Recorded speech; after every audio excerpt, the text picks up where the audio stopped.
ఈ యొక్క దీపం వలన ఆ పార్వతీ పరమేశ్వరుల అనుగ్రహం అయితే ఖచ్చితంగా లభిస్తుంది. మనం కోరుకున్న కోరిక వెంటనే తీరుతుంది. అదేవిధంగా శివయ్య తండ్రిని మహాశివరాత్రి రోజున ఏ విధంగా పూజించాలి, నారికేల దీపం వెలిగించేటప్పుడు విధి విధానాలు ఏమి పాటించాలి, ప్రతి ఒక్కటి మనం ఈ వీడియోలో అయితే తెలుసుకుందాం. ఈ వీడియో చూస్తున్న ప్రతి ఒక్కరూ ఒక లైక్ అయితే కొట్టండి. ఎందుకంటే మనం మంచి విషయాలను చాలా మందికి తెలియజేసినట్లుగా అవుతాము. ఆ శివపార్వతుల అనుగ్రహం ప్రతి ఒక్కరిపైన ఉండాలి.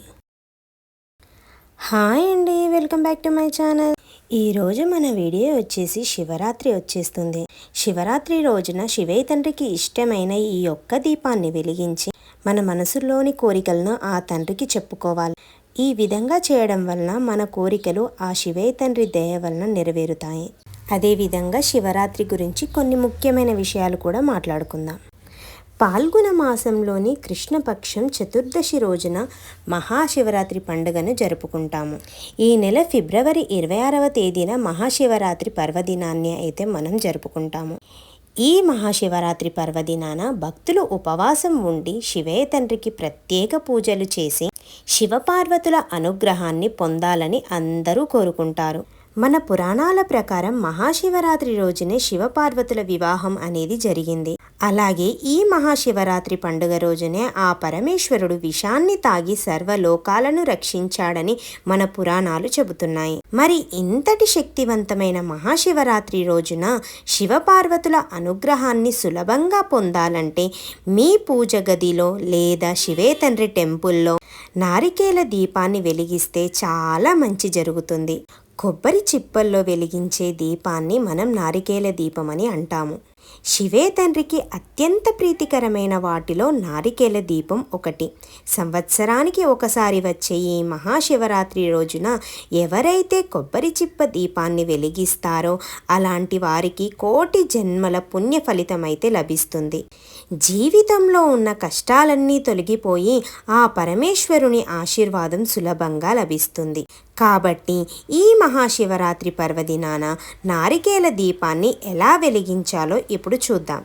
ఈ మహాశివరాత్రి పండుగ రోజున స్త్రీలు ఉదయాన్నే నిద్రలేచి తలస్నానం చేసి ఇంట్లో శివయ్య తండ్రిని ఫస్ట్ పూజ చేసుకోవాలి.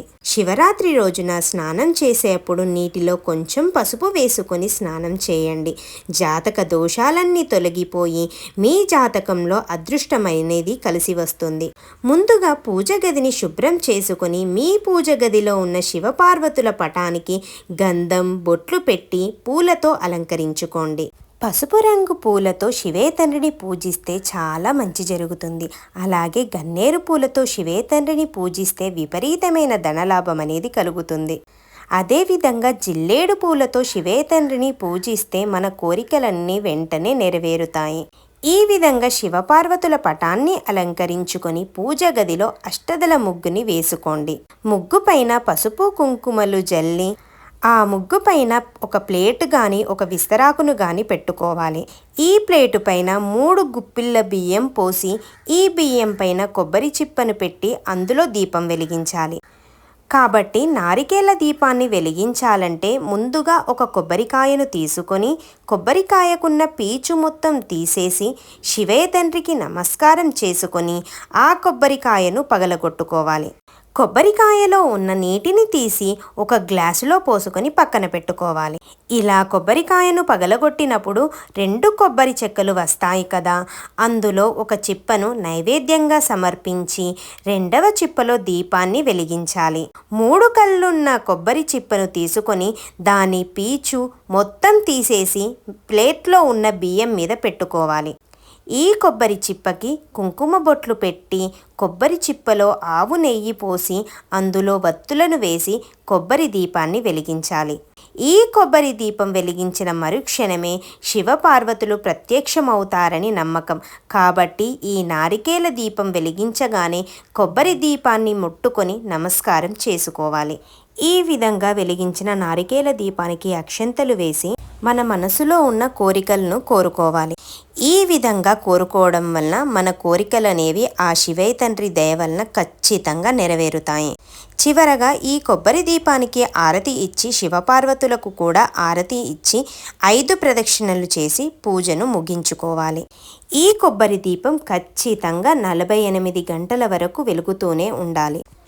ఈ విధంగా కొబ్బరి దీపం వెలిగించిన తర్వాత ఓం నమ శివాయ అనే మంత్రాన్ని 21 సార్లు కానీ 108 సార్లు కానీ జపించుకోవాలి.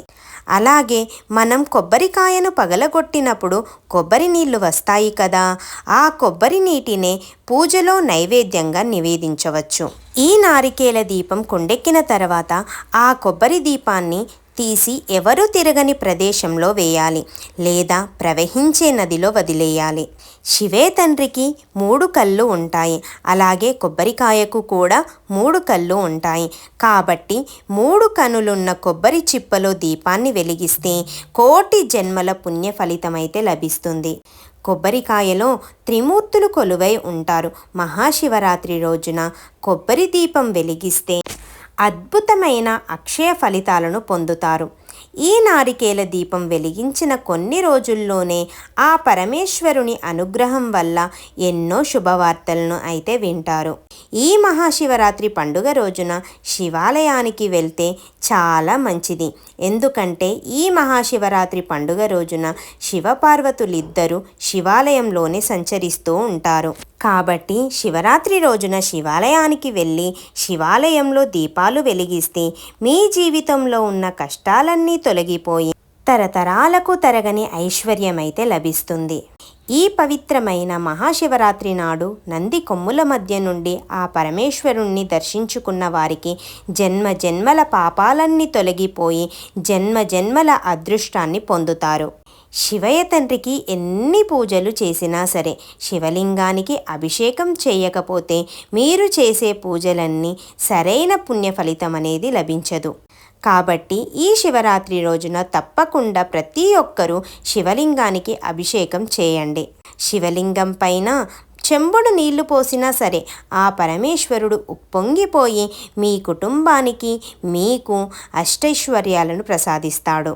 వివాహం కానివారు ఈ శివరాత్రి రోజున మల్లెపూలతో శివయ్య తండ్రిని పూజిస్తే త్వరగా వివాహం అనేది కుదురుతుంది. అలాగే నందివర్ధన పూలతో శివయ్య తండ్రిని పూజిస్తే అనారోగ్య సమస్యలు రాకుండా ఉంటాయి. పారిజాత పుష్పాలతో శివయ్య తండ్రిని పూజిస్తే జాతక దోషాలన్నీ తొలగిపోతాయి. శివుడికి అత్యంత ప్రీతికరమైన వాటిలో విభూది ఒకటి.